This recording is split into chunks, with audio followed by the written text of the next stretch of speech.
Hello, everyone. Again from it's Huntsville, Alabama. And we are live on the Pastords after quite the technical challenge morning. We've spent the last 20 minutes of our life that we can't get back trying to make Audacity pick up my voice, which it doesn't. So I'm literally 8 inches from the microphone. Roger's 15 feet away. Picks up his voice just fine. The mic is pointed to Bruce. And I speak right into it distinctly and clearly. I whisper. And literally, we play back, and it's like, Bruce sounds like this. I don't even, it's like it's on auto Bruce mute. And we don't even know if YouTube is capturing the audio because sometimes inexplicably. Well, it's plugged in. I know that the blue light's on, okay? The blue light's on, although it did make me sign in after I set everything up, which I'm like, that can't be good. It's like when your computer says update, and you're like, no, whatever you do, don't update. Our point is, updating now. If you're hearing us now, it's a miracle. Especially if you're hearing Bruce. Well, if you're hearing it all at any level, it's miraculous. But we're exploring the possibility that God might just sometimes mute you. Yes. Just that we just feel like God knows I have nothing to say. And so he's like, we're just going to have Roger on the podcast today. So I entitled the description on YouTube, Roger Talks a Lot. That's just in case, I don't come up. Inglorious Pastor doesn't work. It doesn't. This doesn't have the same. No.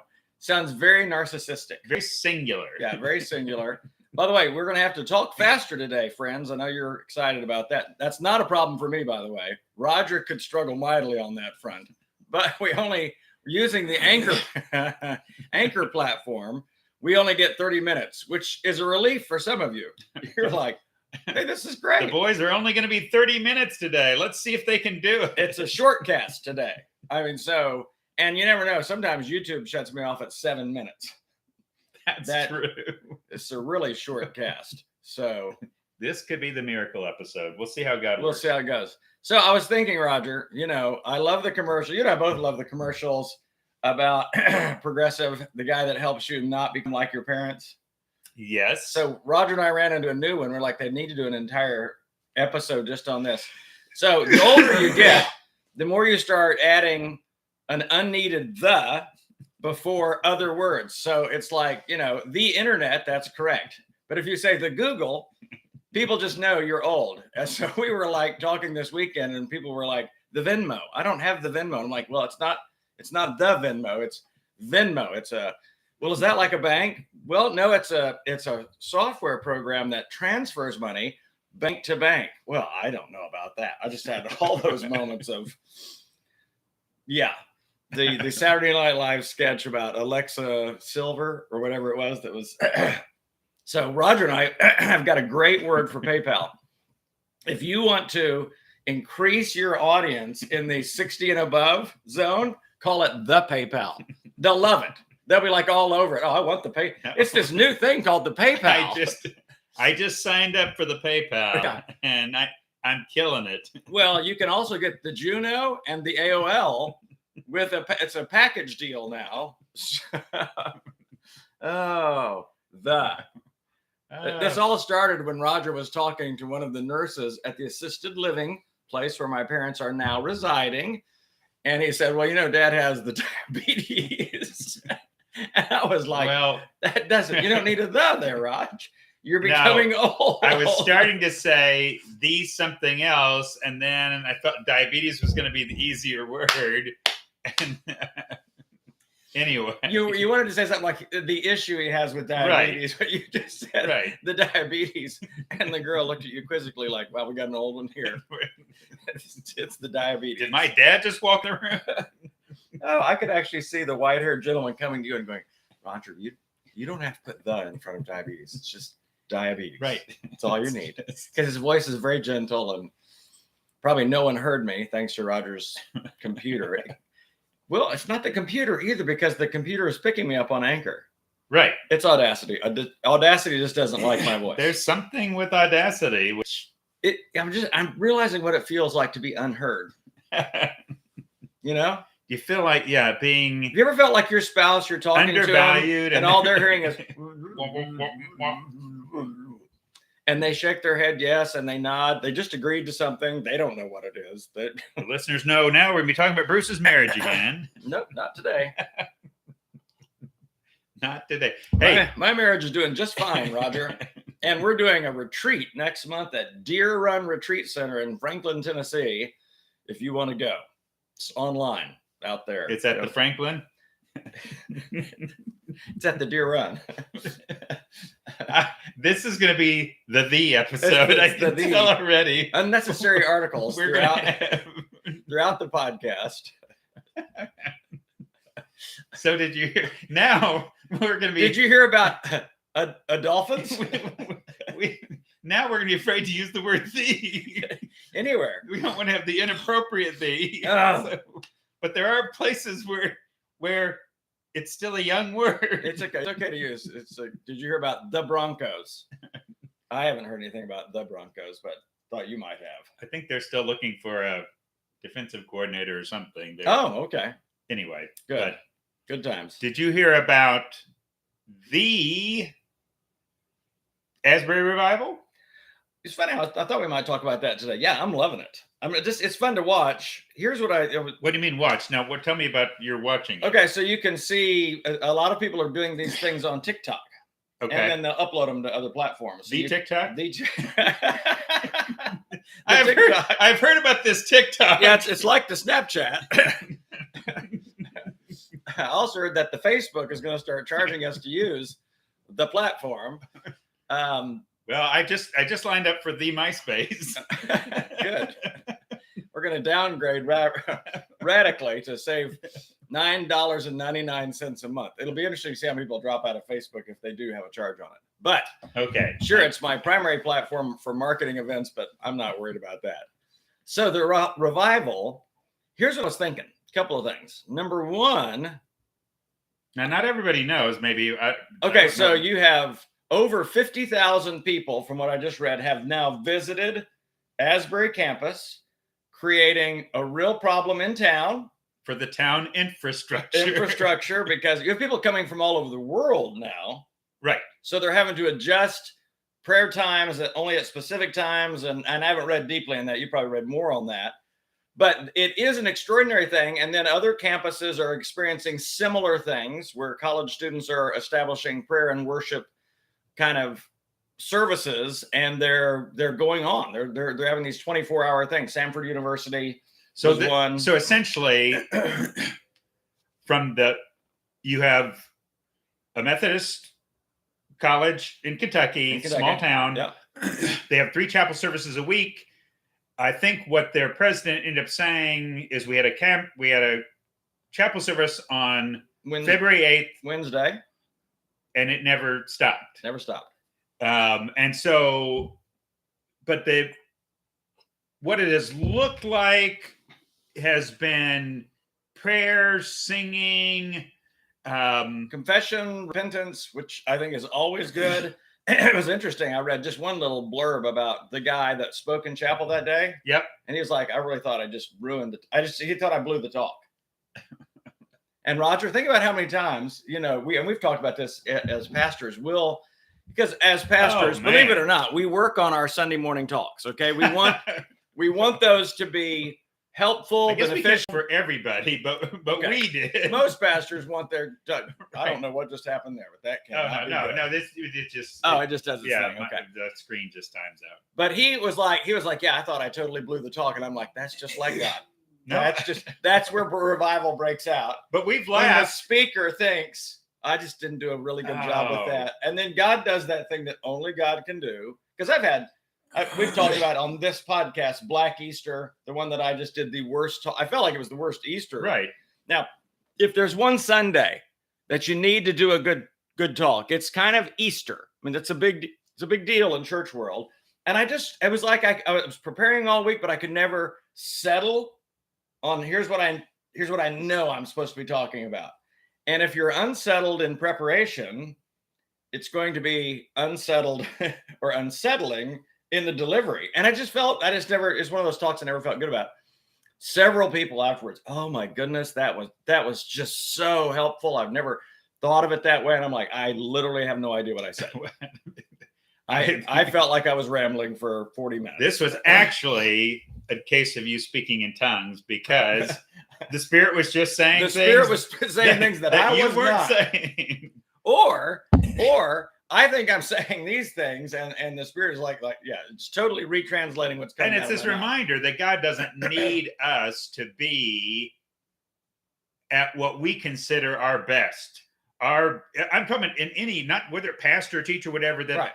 How many times we felt, even just in a conversation with someone, I wish I could have explained my heart for Jesus more. I wish I could have, I wish God doesn't need. And maybe that's some of the point he's reminding us of. I just need you to show up. I don't need you to be super good, because really a lot of times it's really helpful for me to work through your frailty. My brother-in-law, so one of my wife Joy's brothers, Paul, talks about years ago, the time he got up to speak, and he went to look at his notes. And it was the notes were a foreign language. He couldn't read them. So he literally, he could. So that's problematic. So he thinks someone's playing a joke on us. So I just want everyone to pray. So he called him to pray. He says, we're going to pray. It was probably the best thing. And then he motions for his wife, gets his attention, go get an extra set of notes, because they keep an extra set of notes at the back table. So she brought the new notes up there. He finishes the prayer. He's got the new notes. He looks down. It's a foreign language. He can't.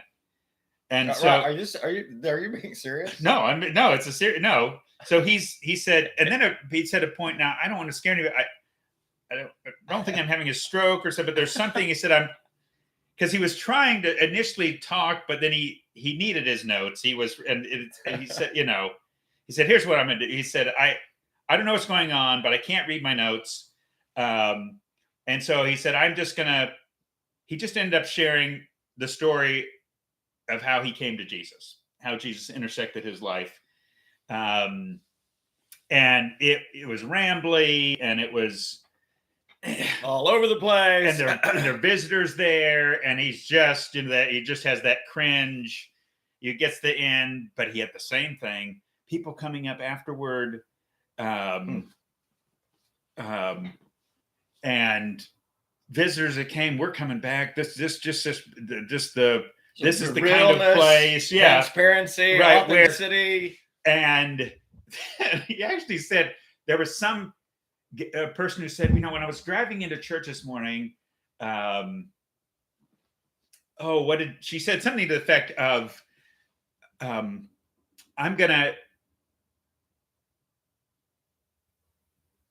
if you need to take away the pastor's words, there's nothing he needs to say, then you just say what you want to say through him. And Paul said, well, it'd been helpful to know about that prayer before the talk. Before the talk. But anyway, again, going off there, just how often, right, we are putting too much. There's this point I wanted to make. There's this thing I wanted to say. There's this thing I wanted to, I was going to say to my neighbor, or. So going back to the Asbury revival, yes. Because that was something I wanted to talk about, because I realized it concerns not the right word. It saddened me. There are understandably some skeptics out there, and you'll read some of the comments, because this is coming up in different kind of social media platforms, and a lot of people are commenting about things. It's definitely trending. and it made me sad that there were skeptics one person was like, well, unless it leads them to feed the poor and care for the orphans, then it's just a really long worship service. And it made me sad, because it's almost like we need a heart change before we're really ready to do the feeding the orphans and helping the poor. You see what I'm saying? There needs to be a work in me. It's not just I'm doing it from this dutiful. Yeah. And it's almost like God's going, hey, I'm going to do this heart change thing. I'm going to do this thing that's unexplainable to you guys, because I do believe that kind of outpouring will lead to the works of Christ in the world. But it's almost like, and the other thing I realized is, how could anyone not be excited about thousands of people experiencing repentance and faith? Repentance and faith. I'm just like, that is so. And just worshiping God. And we're just worshiping God. Right. If for Roger, a really long worship service, as though that's a bad thing. Right. As though the angels in heaven are wasting their time right now worshiping God. As if that's not a work. I mean, as if that's not a work of Christ. Right. In other words, that's not a fruit of the Spirit. And here's what I will say. God decides the long-term fruits out of, because I've heard skeptics on different sides of it. And I think I'd seen one person post something like, well, we won't know, if this revival, if it is true revival, you won't know till you see the effects years from now. Well, so you're the expert on how God does revivals. And as if, once again, that thousands of people pausing their lives for hours or days just to worship God, as if somehow that's not a miracle, as if somehow that's not substantive, as if somehow... Roger, in American culture, where if a Sunday morning message goes beyond 22 minutes, you lose people because of the attention span, for people to stay for hours and hours and hours on end. And the other thing now, because I thought about this yesterday, you have people coming from around the world, driving there, feeling called there. Yep. I read one blog post by a person just felt called there. And what was interesting, I had this moment of feeling a little bad, because I'm like, I never crossed my mind I'm going to drive to Asbury and be a part of what's going on. Yep. But I realized, no, when I read that person's blog post, they had a very clear sense of call. And I'm like, I don't need to compare myself to anyone else's sense of calling on that. I am, in that sense, rejoicing from a distance. But it started when I was doing the college retreat. That, what was it, 2 weekends ago? Mm-hmm. Yeah, because February, that weekend is when I was doing this college retreat. I realized that was going on, and so I had that thought. What if revival breaks out with these like 30 college kids here? Because it was a church retreat, and my first thought was, gosh, I'm really tired because we're already starting late. No, just the humanity of at my age. Because a lot of college things start around 8:30, and I'm already in rapid eye movement at 8:30. I'm listening to this the whole phenomenon. This happens on this campus, and I think about some of the stereotypes that the old people, that our generation has about young people, and and here is that. Or even a kind of discouragement, in our generation, we did this and man, I'm not sure there's a lot of hope for, and God's saying, what do you got? These are people that love me like you love me. I don't even think you know what the kingdom is. Right. Exactly.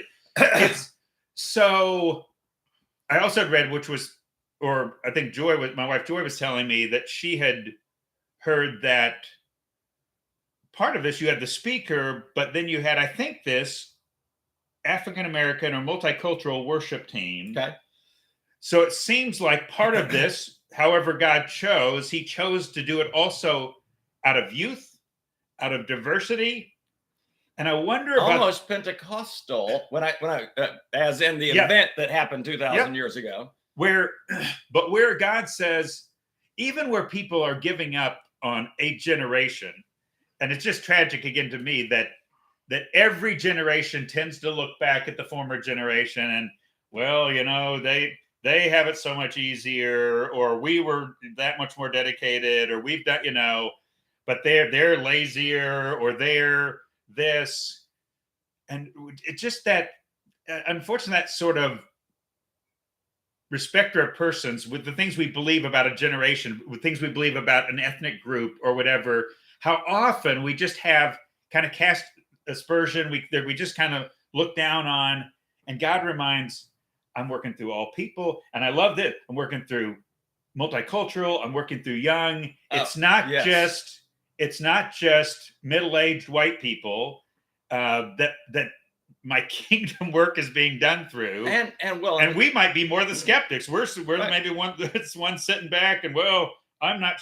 So it's, for me, it's even, here's this thing that God's doing. We've sometimes questioned generations. So now there's this where they're wanting to worship God and be with him and enjoy him and praise him for hours and days on end. How can we not see that as positive? It's just like, do we find a way to create a negative narrative about everything? Yeah. So and is that how broken we are? Well, and there's so many places I could go with this. But I realized, as you're speaking, Roger, Jesus said, "My Father is at work to this very day, and I too am working." Yes. And I just love that, because that's a reminder to me. God's at work all the time. We don't need to think the world's going to hell in a handbasket, and this generation is just so fill in the blank. And I'm like, God's at work in this generation. Yes. And it looks different, and it's going to look different every time. And that may be what's bugging us. But the important second part of that is Jesus said, "And I too am working." How often do we stop working because we feel like God's not at work, or things aren't happening, or we aren't saying it good enough? We're discouraged about how. And I'm like, nope, I'm going to keep working. I'm going to keep working, and I'm going to keep doing my part. I even had this moment, because one of my singular resolution going into this year was, I'm going to stop comparing myself to others, because it's always coming up. Even like with the Asbury revival, I'm like, never dawned on me to go be there or see that. Maybe I should have been. Maybe I should have been. I love Jesus more. Exactly. But I realized yesterday, long day, late night, and I had been doing a Zoom counseling call, marriage counseling thing from several states away. Okay. But I realized, the wonder of technology where you can do that. And I just had that moment of joy going, I'm helping some people. In other words, I am bringing the kingdom. It might be a young couple several states away that don't even really know me, and I don't know them, except I'm teaching the way of Christ. And I'm just like, this matters. I'm at work to this very day. And so comparing it to, I may not be in the middle of the Asbury revival, which would be an extraordinary thing, I think, to experience. I mean, because people have even written about just when they walked in the room, there was almost an electricity to it, which is a unique thing. But the reality is, any of us that are offering a cup of cold water in the name of Christ are doing a great work. We talked about that last week, that great job. Something else is on my brain. Oh, it's gone now. Welcome to 59. No, there was something else it was on that same note. If I think of it later, I'll share it with you. It'll be very good, and you're going to love it. No, I'm grateful. I think this is where it's maybe a check to say, how cynical have we become? How, if maybe part of, even we talk about this generation or that, some of our cynicism, we're not even seeing that we're part of the problem, that we are actually, and that maybe we're discounting the work of God because some part of it isn't the way that we would do it, because this generation or that ethnic group does it this way, and we don't really see that as the work of God. God doesn't work in God doesn't work in charismatic ways. God doesn't work through, and we end up we're actually critiquing people who may be closer to the heart of God than we are, but we're just not seeing that we could be badly wrong. I want to say, like, even we're looking at this revival. That's a fascinating thing, even to think about, like, what revival is. Revival, yes, right.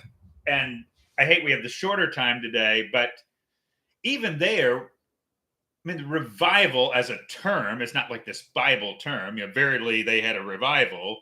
It's a human term we've used, but to me, what strikes is you can't put any revival in a box. This is why you can't.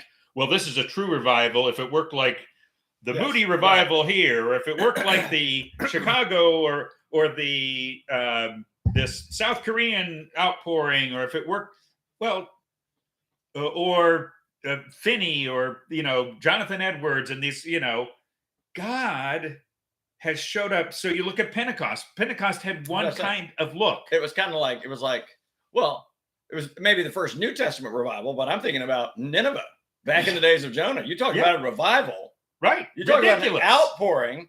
You've got this heavily pagan, great example, cruel Assyrian nation, the capital, like Las Vegas, just and they had that. You're right. The dark capital. That was a revival. That was an outpouring to where the king and all the people, right? Thousands and thousands of people. So even again, not looking. We're going to get our metrics out. We're going to do our Western thing of kind of examine all the revival. And does this fit in this kind of revival? Is this? Can we sit back? We're kind of analysts, aren't we? The Western analysts and probably critics, critics. Well, critics where we lean toward. And this is part of the where the negative narrative, where aren't we more? I even talked to a good friend who heard about the revival and was just honest. He was just saying initially, I was just skeptical, and I understand at some level, and maybe particularly, so I get that, but maybe that's part of the reviving God's wanting to do is look at yourself. How are you responding here? Are you putting me in a box? Maybe this is the time for us to ask the question: have I just put God in a box? I've got an idea. If God shows up, here's what it's going to look like. Here's what he's going to do. Isn't that exactly what the Pharisees did? Oh, it's by the prince of demons that he's casting out demons. They're seeing a miracle. They're seeing an outpouring of the Spirit that Nicodemus recognized. This is God, right? Okay, he's not telling all the rest of his buddies, but he's recognizing no one can be doing what you're doing except it was an outpouring of God. But the cynics of their day, the Pharisees, no, this is a work of the devil. That's literally what they said about the work of Jesus. And they were considering themselves. So it's nothing new. Nothing new. But it's the warning that we can have that same spirit of the Pharisees, spirit of the critics, spirit of our first posture is, I'm not sure this is, and I'm not saying there's not, discernment is important. Well, and you're more of an analyst by nature. But if we start with, it's like, what, our jurisprudence is innocent until proven guilty. Why do we, probably not of God until I see proof it is. I think we're wondering, where I look and say, people worshiping God, repenting, coming to faith. Again, people setting aside their priorities, you're stepping out from work, whatever. If loving God with all your heart, soul, mind, and strength there's some portion of I'm willing to make sacrifices. There's something more than just an ecstatic experience going on here when you're starting to see people giving up sleep and other just normal activities. Right. So and I think the last thing I would put out there is every work of God, always has a mix of motives and human and God. Right. God at work in me. There's always this mix of some parts are healthy. Every church I've ever known has some healthy parts, has some unhealthy. This revival, this work of God, are there going to be aspects where some people are taking that for selfish use, or is there? Of course, but don't discount a work of God automatically because someone might be taking it in an unhealthy direction. Yeah, and I would say my finishing thought is land the plane for us, Bruce. Well, assume the best. It's that whole thing of we can be positive or negative. I was talking to clients yesterday about it. There's no such thing as really being neutral. You're either coming across as positive or negative. So in your relationships, come across as positive. I mean, if you come home and you're just complaining about your work, you've started the whole conversation on the negative, and right. I was reading one person a couple of weeks ago that said, when you come home, their family will ask each other this question: what was the best part of your day? But what they're doing is they're immediately taking the conversation to positive. So when we see something like that revival, I would say, go back to 1 Corinthians 13. Love assumes the best. I always want to assume the best, that this is a good thing. I'm excited about it. Yes, some might be emulating it out of a mixed motive, but anytime God works, there's going to be the possibility for humans messing it up. So, but I'm excited about the revival, even though I haven't been there. And we're done. Pastords out. Ah, that was good.